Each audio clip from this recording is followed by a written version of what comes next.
Tonight it's flagship time. The main show of Unlock the Middle. Josh Tovar, proud principal of Memorial Pathway Academy in Garland ISD, Garland, USA. Welcoming everybody and honoring today MLK's birthday. So before we get started, we got to do a big shout out on his birthday. Tomorrow's the day, but today we celebrate his birth and all the blessings that he provided our society, our culture, making sure that we're better versions of ourselves and advance because that's a show of not only our society but of this show.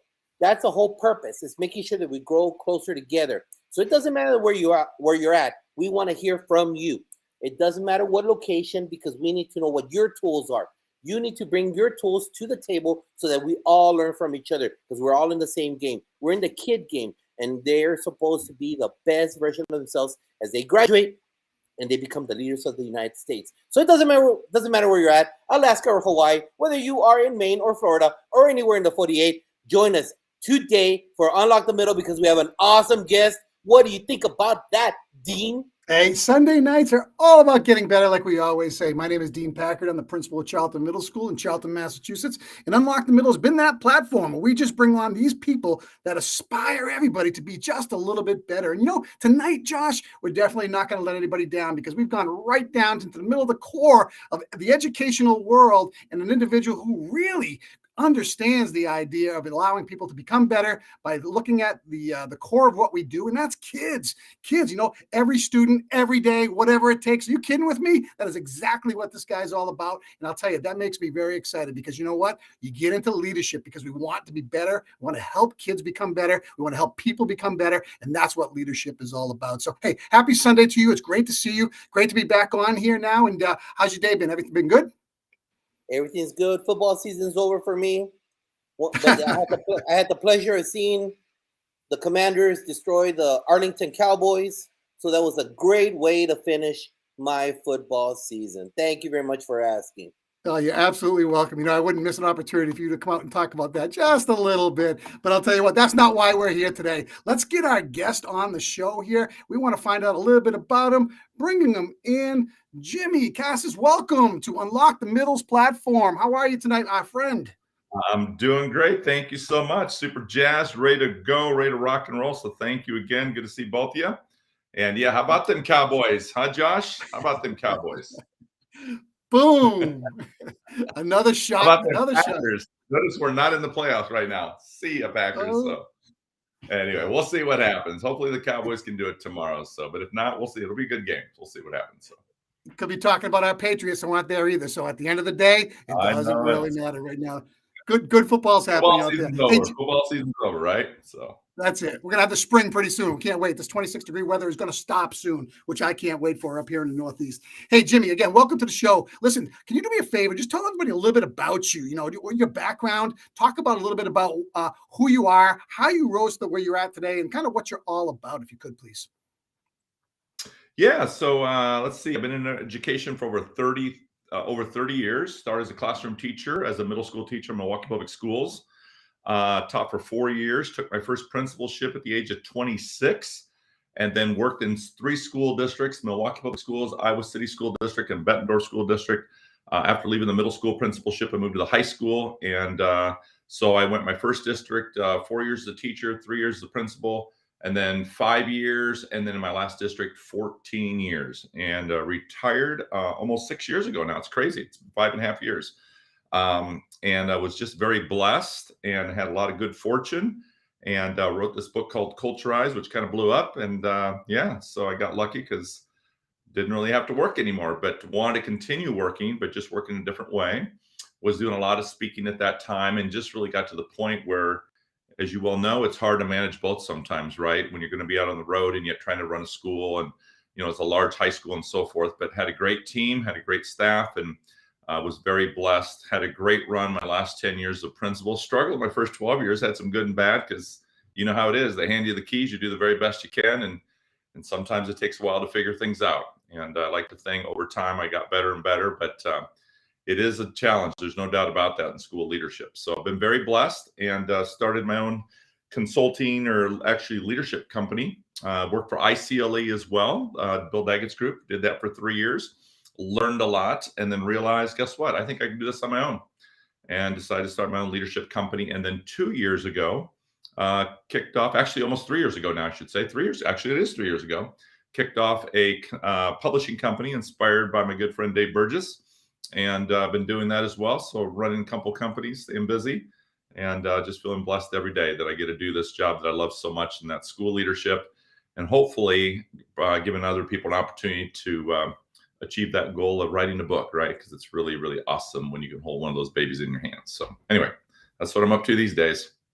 So Jimmy, I'm going to peel Living it the back a dream. little further if I could. And I want to talk to you about what were you like as a student, and how did you approach school? Let's throw that out there for everybody. What's this show rated? G, P, G, R? What's it rated? It's rated real. Real. Yeah. Let's go. Yeah, I'll be honest. Like as a student? I'll be honest. I didn't have a good school experience, and that's part of the motivation, right? That's part of the drive, and that's part of the story. And again, I don't begrudge anyone. I don't think it's anyone's fault. It is what it is. And I wasn't, I had a chip on my shoulder. I didn't enjoy school.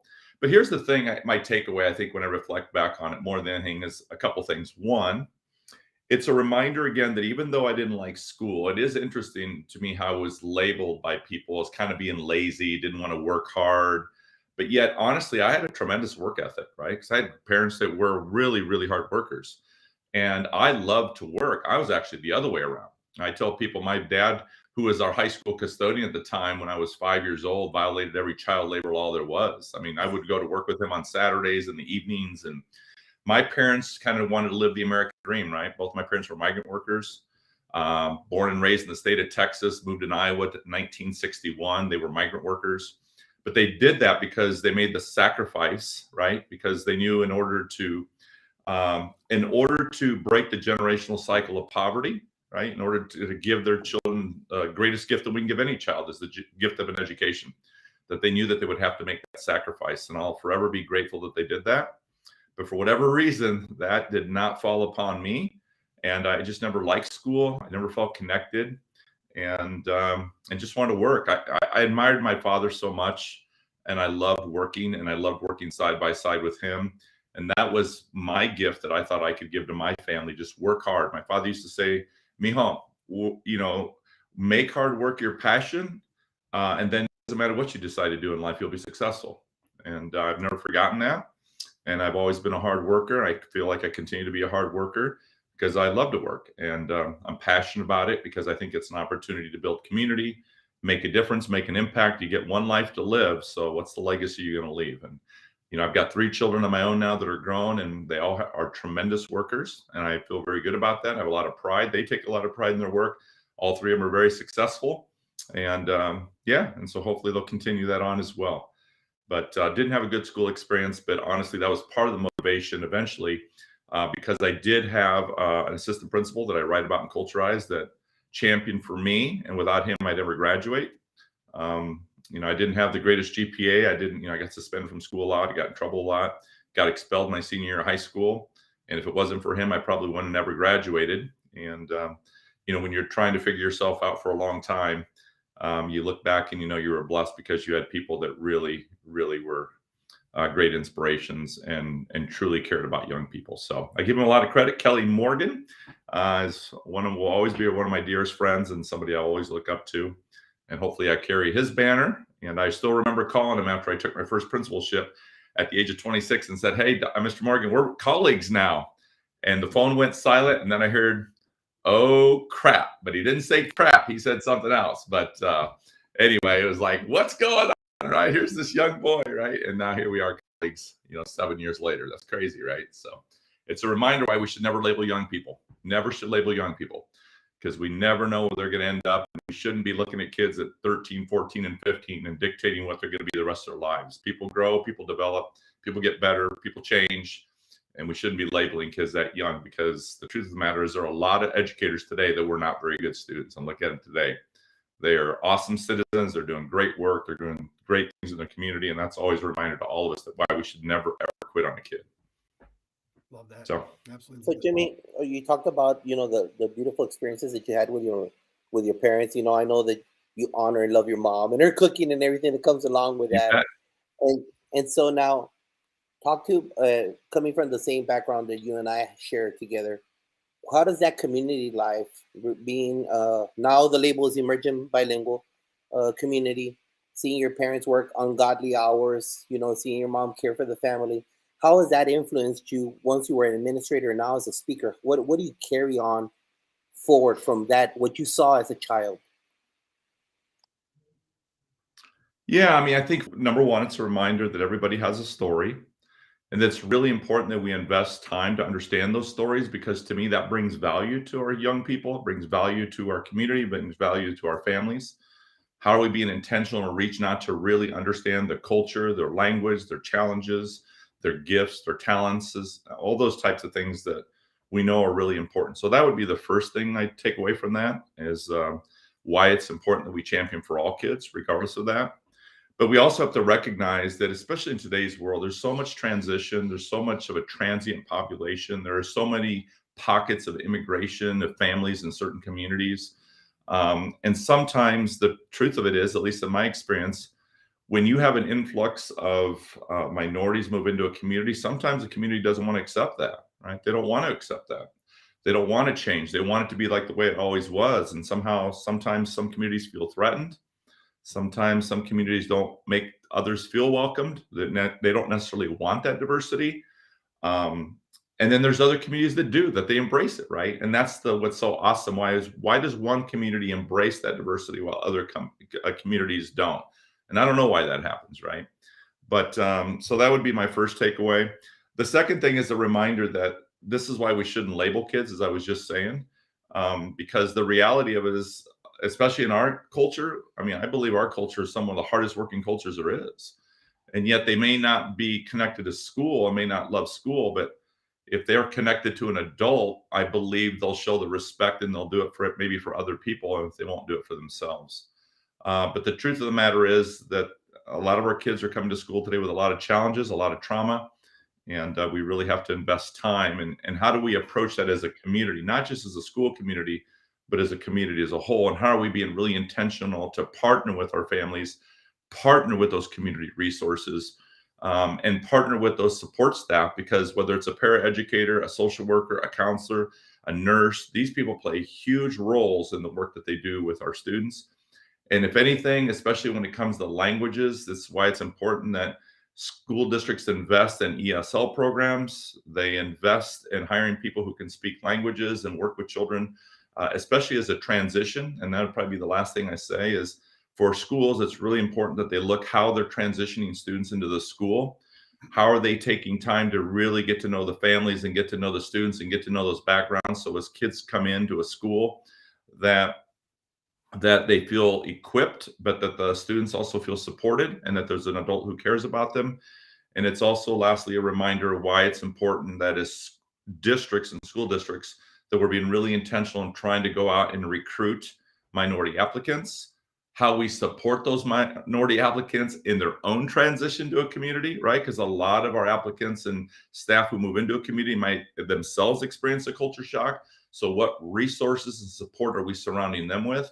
And all these things are really important as far as how we foster a community where everyone in that community feels valued and hopefully appreciated and believes that they have a voice and that they're connected to somebody who champions for them.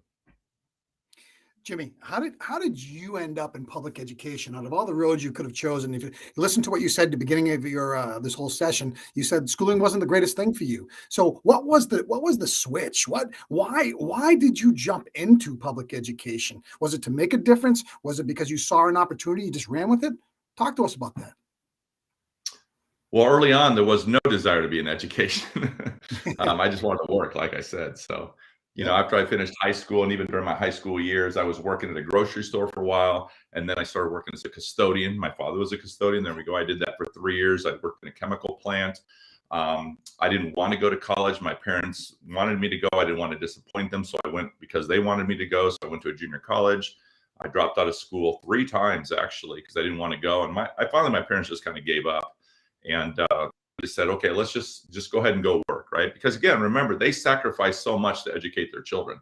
Plus, I had an older brother that was, doing great in school, was at the university, and here's Jimmy over here struggling, working as a custodian, right? Just wanting to do side jobs and hustle. And I was always a hustler even way back then and to do these things. But honestly, I took some time off. I went and worked and started working and loved it. And my parents were really proud of me.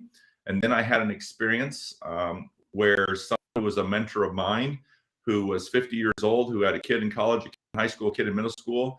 And I was working with him side by side. And one day the boss of the bosses came in and met with me and promoted me to a regional manager position at the age of 19. And but the problem was, what I didn't know at the time, even though I was so excited, and I called my parents and I wanted to share the great news with them. I was going to be getting a salary, I was going to be making a commission, making more money than my parents were making. What I didn't know at the time, it was because I was replacing my boss. And that really shook me. It really did. It messed with me, because I thought, is that going to be me at 50? Somebody coming and telling you don't have a job anymore? Because you know how sales is, it's cutthroat. And if you're not selling, guess what? They don't care. And it reminded me. And so anyway, that I went and had a meeting with them that next Monday morning, because this was actually on a Saturday night I got this news. And on a Monday morning, I went in to meet with them. And I said, hey, I've been rethinking it. I was thinking that if it would be okay with you, I would love to do that job part-time, and I would like to go to school at the same time, because now I start seeing it differently, right? Now it isn't my parents making me go to school. It's me saying, maybe I should go look at this again. And here's what I remember from that. They were upset at me. They didn't want to work with me. They gave me an ultimatum, either this or school, but you make a choice, but you can't make both. And I said, but hey, listen, you just told me I brought value. You were so proud of me, but I can do this. Let me show you I can do both. And they were like, no, you have to make a decision. This is the job. Or if not, then no, we're not going to do that. And it taught me a lesson at that moment that they didn't really care about me. I was a bottom line dollar, just like my boss was. And that someday was going to be me. And so I said, you know what? So I walked. And I remember calling my parents, and, they were kind of conflicted, like, what's going on? But I made the decision. And I actually went and met with the dean of students, because I had asked permission to go back to school. I was already on academic probation. Haven't been kicked out of school, and I had to write a letter. And here's the irony I tell people, is that this dean of students at the university championed for me again. I got in, and from that moment on, I made the dean's list or the president list through every year of my college, from undergrad to graduate school. And that just goes to show you how crazy that is. When my first year of school, I had like a 0-point grade point averages. And even to this day, I still have those 9 Fs on my report card on my university transcript, because I didn't, they just sit there, right? So who cares, right? But here's the crazy part. When I was in Wisconsin and I came back to interview for the position in Iowa City, guess who was sitting on that interview team? That academic dean at the university. Isn't that crazy? How much of a small world it is? You come back and like, oh my God. Well, that was an easy sell, right? So boom, I don't think I got that job. So it was crazy. Mm-hmm. So Jimmy, you got into public education. I guess I didn't answer the question. I got all fired up about that. I apologize. So I got lost in that story. But real quick, the bottom line is, after I graduated from the university, I was actually going to go into the FBI. That's what I was really going to do. And I spent 2 years doing that. I had passed every exam. I had passed every physical. But while I was doing that, they said, hey, this is a long process. It's going to take some time. So in the meantime, I started volunteering at an elementary school, working as an ESL teacher, or with an ESL teacher. And I was doing that 2 hours a day, twice a week. And then 2 hours a day, twice a week became 2 hours, 3 days a week, 2 hours, 5 days a week, 4 hours, 5 days a week. And then I just loved it. And then when that fell through, it was a natural transition into teaching. Mm-hmm. So you entered the classroom. You entered the classroom through the volunteer work. You became a classroom facilitator, and then you moved on to an administrator position. And the adversity that goes on. Doesn't matter what, any time that we talk about the 90s, the zeros, there's always adversity in public education. Mm-hmm. Sitting in the main chair, being in the classroom, what motivated you? What kept you going through those tough conversations, those tough situations where they were really burdening you as an individual? Because, we face those things that we bring home, the trauma sometimes. What kept you going, Jimmy? Well, first of all, when I started my career as a teacher at Milwaukee Public School, right away, one of my assistant principals just took an endearment to me, right, and really encouraged me to go back to school again. He saw something in me, right? Hey, you have leadership skills and capacity. You really need to go back to school and get your ed leadership degree. And I was I mean, remember, I'd already been in school for 6 years. I was like, I don't want to go to school anymore. I just want to take a break. So I literally took a semester off, and then he encouraged me to go visit Cardinal Stritch University and talk to this woman. Her name is Nancy Blair. And so I went up to the university, really no desire, just to do it out of respect for him. But I really had no desire at that time anyway to pursue that. But I'll tell you, Josh, I met her and I was so impressed with her. I was really infatuated with her. She was amazing. And I thought, oh my God, this woman is exactly she reminded me of my assistant principal, Mr. Morgan, in so many ways. And so, of course, I signed up right away. And I remember saying to her, Nancy, if I'm going to do this, I'll do it under one condition. And that is that you assign me a mentor who you believe is the best of the best, because that's what I want to be. If I'm going to do something, I'm going to do it all in. And I want somebody who you believe, in your opinion, is one of the best administrators that you know. And she signed me up with a gentleman named Bill Andrikopoulos, who eventually became the superintendent of Milwaukee Public Schools. And he was my first inspiration into the mentorship of what leadership could look like. And so from then I took my first principal's job. And as I tell everybody, Josh, they literally hand you the keys, right? I mean, you know this. They hand you the keys. You're full of passion. You're full of energy. You're full of confidence. You believe you can make a difference. You're ready to go pound the pavement. You're ready to go be that servant leader, change the world, change everyone's life. And what you realize very quickly is that even though you do all those things, for whatever reason, it isn't quite like you thought it was going to be. It's harder than you ever imagined. You're more exhausted than you ever imagined. You're getting frustrated more than you ever imagined. Every time you make a decision, somebody's upset at you. I don't have the skills how to navigate any of this, right? Let's be honest. At 26, I certainly did it. But most people, when you sit in that chair, it changes. Everything is different. And there were, of course, moments that I feel like I did good things, but there were so many things I didn't do well, but I did the best I could. And as I tell people, I wanted to be great for my students. I wanted to be great for my staff. I wanted to be great for my community. But at the end of the day, most days I was leaving frustrated, because one of the frustrations, Josh, is I didn't understand and couldn't understand how people would want to work with kids who didn't love kids. And every time I'd see an adult treat a young boy or a young lady in a place or in a way, that wasn't appropriate. And let's be honest, in the inner city, we're talking Black kids, brown kids, poor kids, kids with special needs, kids who have trauma. And when they're not being treated with love and the compassion and dignity that they deserve, it would trigger something in me. And I'll just be honest, I wouldn't play nice. Like, I thought it was my job to run these teachers out. Eventually, I figured out, shame on me too, right? There was a better way of doing it, because exactly what I was upset that they were doing to kids, honestly, I was doing the same thing to them. And that's one of the leadership lessons for me as I evolved and matured in the role of leadership, was to remember to look at my staff like they were my classroom, right? And if I was going to ask teachers to champion for kids and differentiate for kids and love kids and never quit on kids, then I needed to do the same thing for my staff.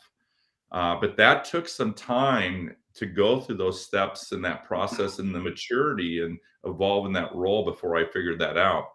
But the truth of the matter is, if I had had a mentor, a coach, someone to support me right from the very beginning, I don't think I have as many issues and frustrations going through that. And let's be honest, Josh, back in 1995, I can get away with a little bit more than I could today.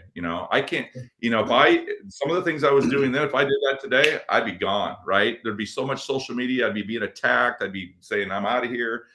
But that's the thing, is today's day and age, you don't get a lot of free passes. And so every time we make a mistake in school leadership, we take a hit in our credibility. And it's really hard to lead a school when you're losing credibility because of your ineffectiveness, right? Not because I wanted to be ineffective. I was just doing the best I could. But when you don't have any help or support, what do, right? You just do the best you can. So that was my drive in the work that I do today, because I was blessed to have a leadership coach in my 12th and 13th year. Think about that. It shouldn't take 12 or 13 years for me to get help, right? And so, but Jim Peterson changed my life. And that's why I do what I do today, because I knew right then, after that experience, I want to do what he did for me. I want to do that for others. And that's why I do what I do today. Well, that's a true example of continuous learning. And that's what we all do in leadership. If we don't do that today, if we don't evolve, we don't change with the times, guess what? It passes us by, and it really becomes very, very unique quickly for all of us. So Jimmy, talk to me a little bit about, your role model in education, the one person that really aspired you to really make that change, to really be who you are today. Who was that? Yeah, I think like many of us, first of all, I'd say this: nobody gets to where they're at without a lot of help, right? Nobody Sure. does this job on their own. And so I think many of us have a lot of people who influence the way we think, right? The way we evolve, the way we behave, inspire us to be the person to emulate someone and so forth. So there's been a lot of role models over the years, to be honest with you. First of all, it starts, if I go all the way back to my elementary years, I had some amazing teachers in my elementary years. I don't feel like I had as many in middle school. In fact, I can't even name probably more than 3 middle school teachers. That whole era is just blocked out of my head, right? That was a disastrous experience for me as far as academically and what was going on in school. And even in high school, I didn't have a lot, but I did have a few. And certainly the most important person of all those was, Mr. Kelly Morgan, my assistant principal, who was truly my champion. But if I look beyond that, once I started my career, obviously, I had Larry Leonard, who was the person who first encouraged me. My first principal, Bill Andrikopoulos, Lucia Murtaugh, one of my first APs, Dr. Dan Donder, who today is still a very good friend of mine, who continued to be one of my mentors and support systems, Nancy Blair, that I just mentioned to you. All these people played a huge part in shaping me who I am as a school leader. But then there's other people, right? The people that you work with, the colleagues, right? My assistant principals that work with me, my team, right? My staff, many families in the community. I still have families today that are still mentors of mine, right?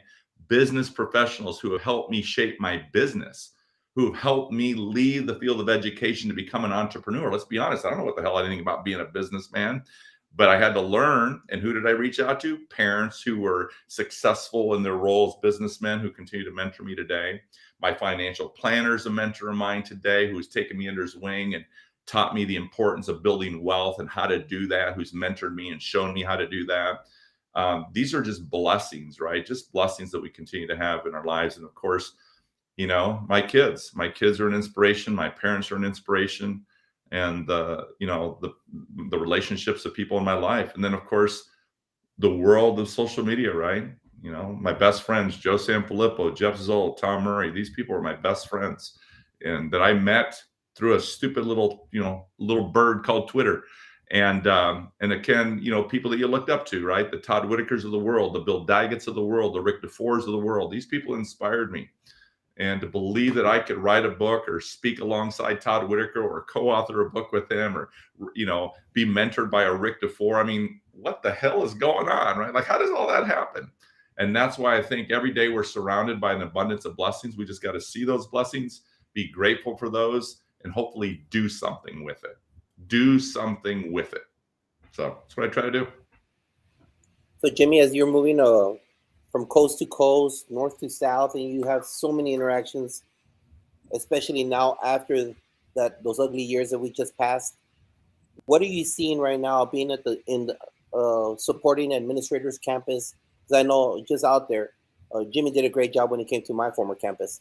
I mean, a lot of the conversations we've had, I mean, he's an awesome person, so I highly recommend that you call Jimmy for his services. He talked to our kids and motivated them, and to our staff. But right now, this is afterwards. This is now after the disease that affected all of us across the world. What are you seeing right now as like the top 2 issues that are affecting public education? 2 or 3 things that you're seeing, because you're seeing it from all parts of the United States. Yeah. A couple things. First of all, I have some pretty strong opinions on this, and sometimes I have to be a little careful because I get beat up a little bit. But I'm never one to shy away from that because, again, I never profess to have a monopoly on any of this. I'm never saying I'm right about anything. I'm not an agitator. I'm not a disruptor. I'll own what I say, but at least I try to explain it. I don't just blow systems up and walk away. I try to help people see it differently. And most importantly, hopefully respond differently and act differently and do differently, not just talk about and complain about things. So the first thing I would say is I'm not surprised about what happened after the pandemic. That's one thing I always feared, right? Because I knew already in the work that I was doing that there were a lot of cultures that were not healthy. If you think about our cultures of our organizations, businesses and schools alike, that is why it's important that we take care of our teachers, that we take care of our support staffs, that we're intentional about building partnerships with our families and our communities, and that we create a culture where people feel valued and appreciated and have a voice. Because when a tragedy happens, or a pandemic happens, or a crisis happens, we're not falling apart because we have no foundation, right? I believe COVID exposed this. I don't think it created these issues. I think it's exposed us. I think it said, hey, this is what I've been telling you to have a good culture, right? And again, some people disagree with that, and that's okay. I'm not saying I'm right. That's just my experience, and I'm seeing it through my lens. But I do know this. I think there's a lot of people that agree with me, especially now after they see it later. I mean, think about it. Why is it in 2000, Josh, think about this. Why in 2019 is not every school in this country already one-to-one? That is ridiculous that in 2019, every school is not one-to-one. But no, we have to wait for a pandemic to happen. So now schools say, oh, we're going one-to-one now. And now you tell teachers on a Friday that Monday they're opening up one-on-one, right? And we're going to open virtual schools, and they have no training, no support, no devices. And then all of a sudden we're wondering why we're just in a mess, right? So that's, definitely one thing that I see. But because of that, I'm not minimizing the impact. There are horrific things that came from that. Not just people who lost businesses, not just children who suffered from that, not just the tragedies of people losing family members because they passed away. All that is real. All that is real. I'm never going to minimize that. I know the impact of that for some families. But what I'm talking about is one of the things I see is because during that time these things were happening, and because there was this whole lift of emotion and stress and anxiety and hesitation that people were sensing, that's why I started kind of thinking through that, began to ask questions, began to do my own research, began to collect my own data, and realized I feel like we're like in this systemic trauma all the time. And that's where I decided, you know what, it's time to recalibrate that, right? And that's where the idea of recalibrate the culture came from, was to try to help people realize that a lot of the mental stresses that people are feeling, that pressure, that stress, that anxiety, that hesitation, is coming from us who are elevating everything to a level 10, right? Everything's a huge deal now. And so how do we get people to say, hey, let's reframe that. Let's put it back in perspective and remember, hey, that kid who's putting his head on the desk, that's not a level 10. That little kid running down the hallway for the third day in a row and calling you a little B is not a level 10, right? Level 10s are level 10s of active shooters in our building, safety issues, a staff member going down, a kid who is, injured, or staff member. Those are level 10s. Let's not take kids messing around the hallway as a level 10, but that's one of the things I started seeing was an elevation of these incidents being elevated, that were writing referrals, kicking kids out, wanting to suspend kids, wanting to remove kids right away, right? And because everyone's elevated. That's the first thing. The second thing I would say is this: because during that period, I believe we lost our boundaries. I believe we lost our understanding where boundaries are, how parents treat staff, right? That's a boundary that's crossed all the time. How staff respond, how staff are responding to supervisors and administrators, how administrators are treating teachers. Is, there's a mindset right now of, oh, woe is me, right? And I worry about that. I've talked about this before, about people on social media being negative about our profession, right? You know this, Josh. Listen, you name me any profession that doesn't have its issues. My daughter's a nurse. Daddy, can you come work at our hospitals? Our doctors are jerks, right? My son, can you come work at our, all these things where people, you can't name me a profession that doesn't have its issues. But to beat up a profession that I love, a profession that has changed my life, the impact that I know that we can make, no, I'm not going to play, oh, woe is me. Yeah, we have to work hard. Yeah, we don't necessarily get this or that. But what are we going to do about it? That's how I see it. What are we going to do about it? So I worry that every time people bash our profession out there because they love the likes and they love the retweets and they love, oh, you're right, the validation. Yeah, you're not helping, because no one's going to want to be a teacher. No one's going to want to be a leader if you keep telling everybody how terrible this job is. And so I get fired up about that. I really do. And that's why I feel like I have to work harder and harder to remind people, no, this is still the greatest profession, people. You're going to have to reframe it, see it differently, do it differently, and quit trying to do it by yourself. But how do we build a community of leaders, a community who comes together, that collective efficacy to believe that together we can make anything happen? Don't tell me we can't. And so we just have to do things differently. So those are probably the biggest issues I see. And then, of course, the last one I would say, the one that's always I've worried about, and those are all the equity issues that exist in our profession, right? Equity issues for our children, for our schools, for our communities, for our teachers, for our principals. It's everywhere in every arena. And it's not just about race. It's about finances, and it's about resources, and how the states and the federal government looks at really truly equity when it comes to a rural school, an inner city school, a suburban school, a school on an island up in Alaska, a school in Hawaii over here on 8 different islands. Where's the equity there across our country?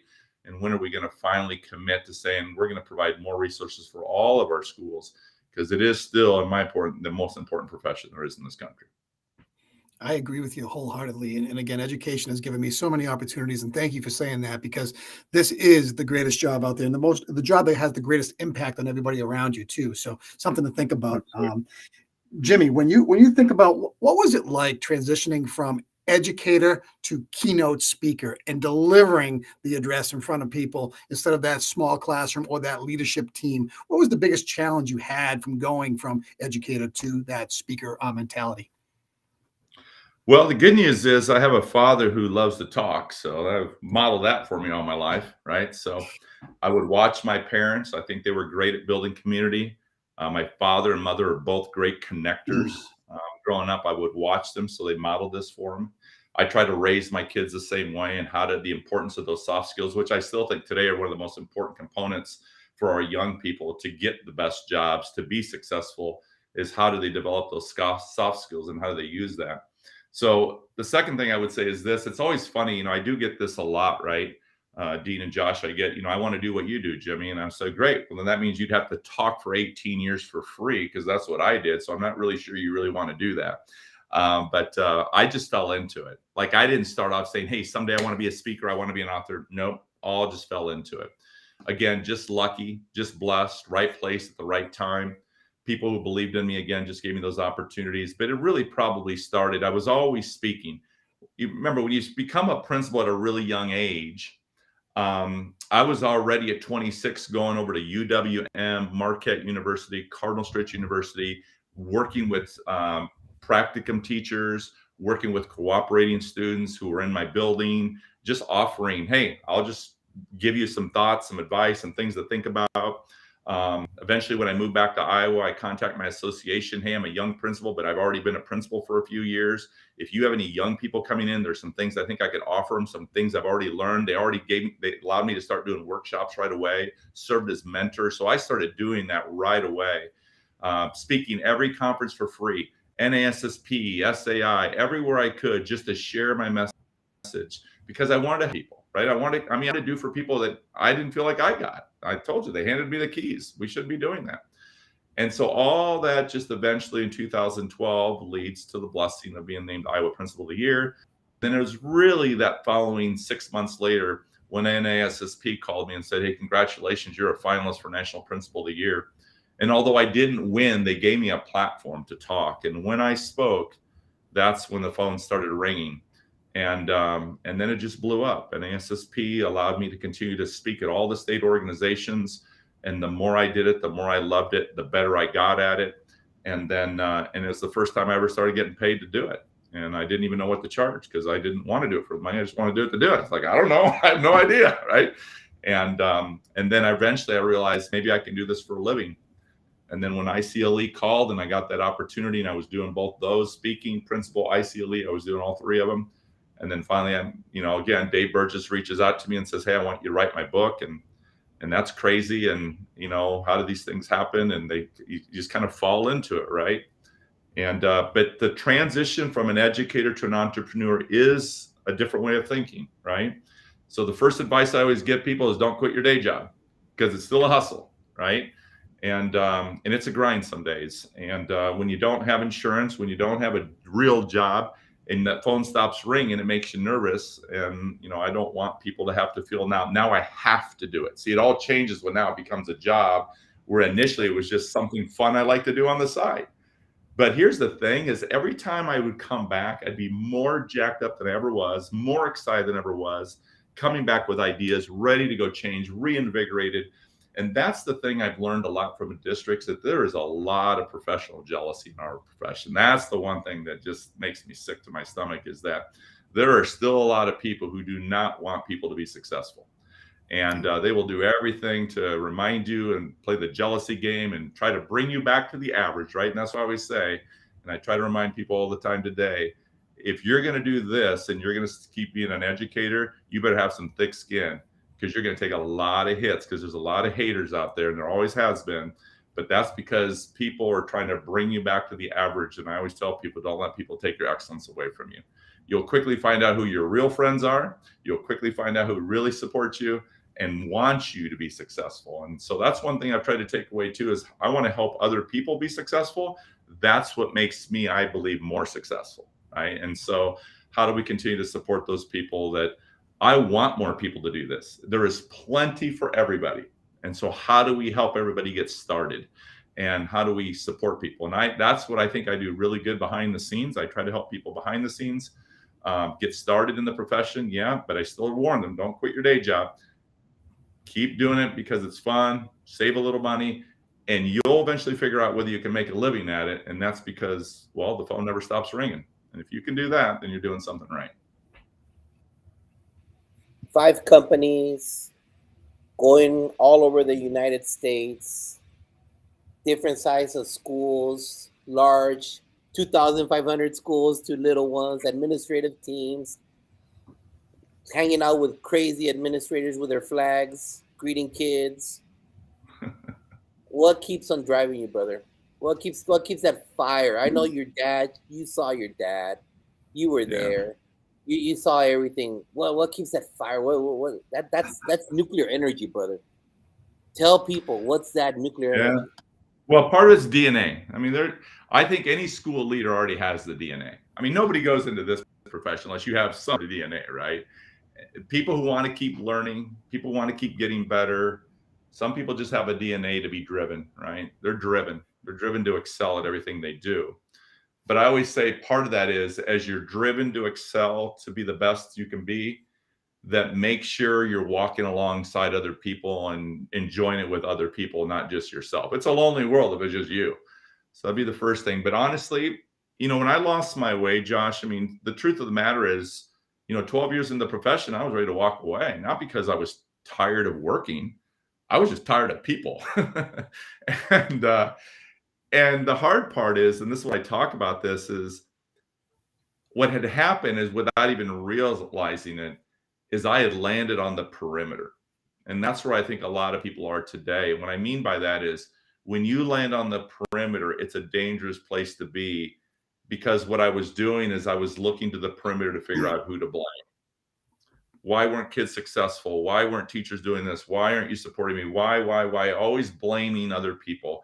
And at the end of the day, what was really hard for me to realize, and this is where I'm blessed, when my good friends and mentors sat down with me and challenged me to see it differently, and honestly actually told me, Jimmy, all the things you're upset about, all the things you're frustrated about, it's not them, son, it's you. And to hear that, I mean, you don't want to hear that. Like, what do you mean it's me? It's not me. I'm doing my job. They're not doing their job. But the truth of the matter is, I didn't have the skills yet. How to influence people, how to motivate, how to inspire, how to partner. I didn't have those skills. And so that took a lot of reflection, and honestly, a lot of self-reflection, a lot of self-awareness, and a lot of self-change. And that's why I say great change begins with self-change. If I don't change me, I'm going to keep getting those same results.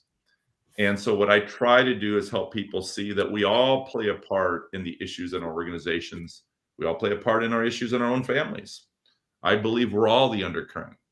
And if we can help people see it differently, and I can focus on becoming a better version of me, then I think that I can help other people become a better version of themselves.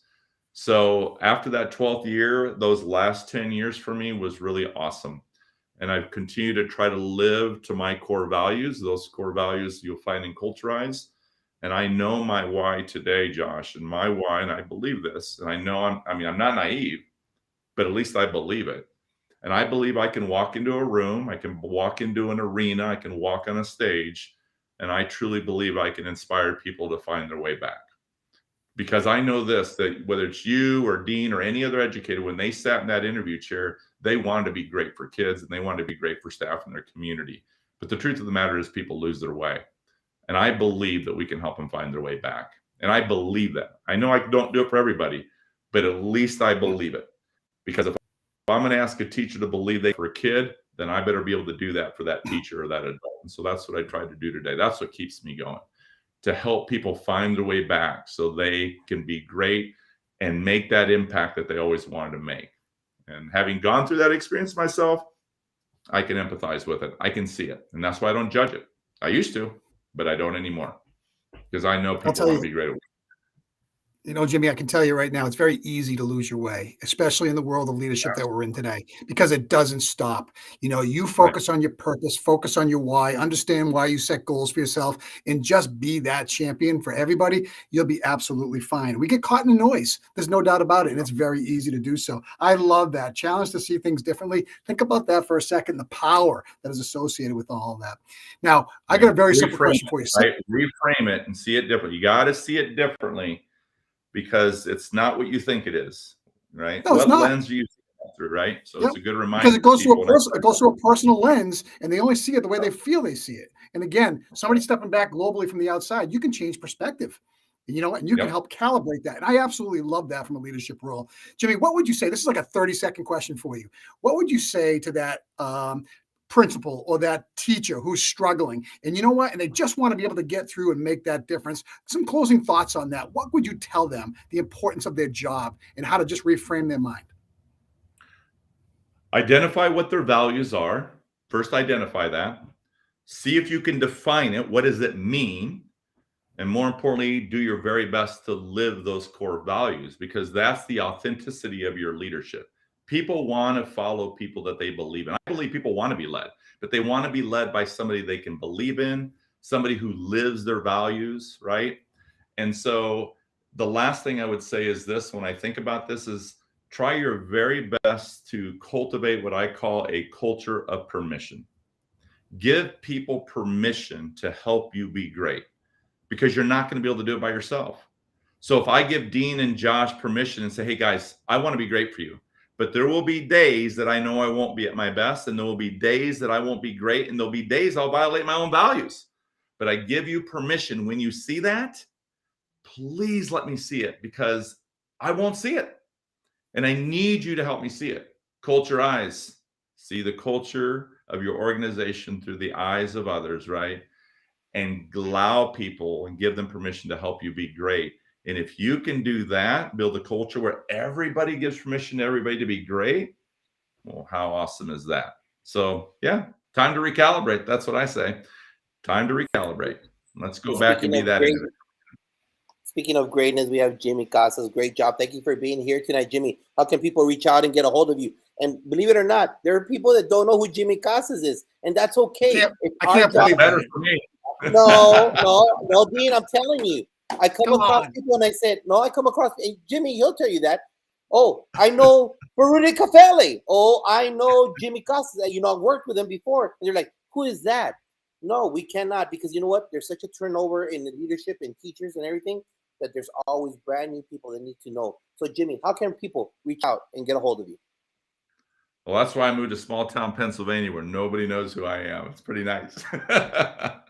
Obviously, the best way and easiest way is just go to the website, jimmycasas.com, because you can find me everything there, right? But if you want to reach out on social media, you know, Twitter and Instagram are probably my go-to tools. That's Casas_Jimmy. But yeah, just reach out on the website and I'll get back in touch with you. I still do all my own social media. I answer my own emails. So no worries there. Of course, I have people that help me, but I see everything that comes through. So texting is always the best way. So as soon as somebody reaches out, I just give my cell number and say, just call me. That's just the best way to do it. I'm glad you said that. At the end of the day, it's all about connections, and it still is. I'm glad you said that, because your best friend Joe Sanfilippo did the same thing. I have Joe's number.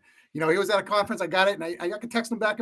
That's unbelievable. Somebody of that caliber willing to share. Think about it. Yeah.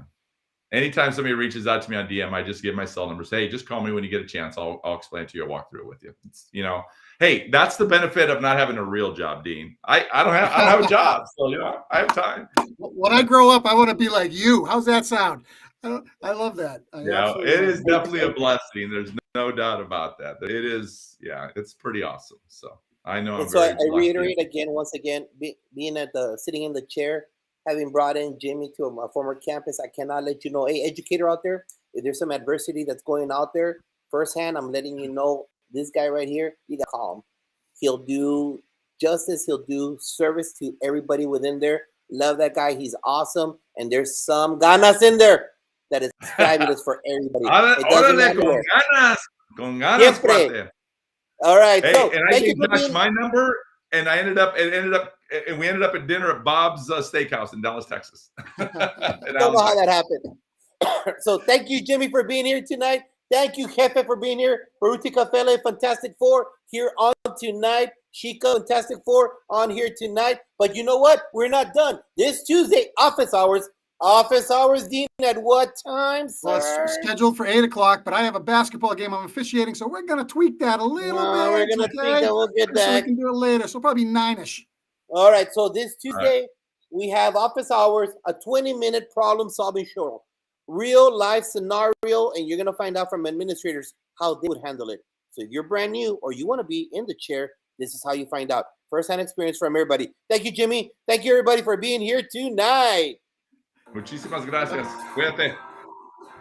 Have a great night, everybody. Thanks again for joining us on Unlock the Middle. Jimmy Casas, thank you so much. Josh Tobar, as always, it's a great thing. Remember, kids come first with everything we do. Don't forget that.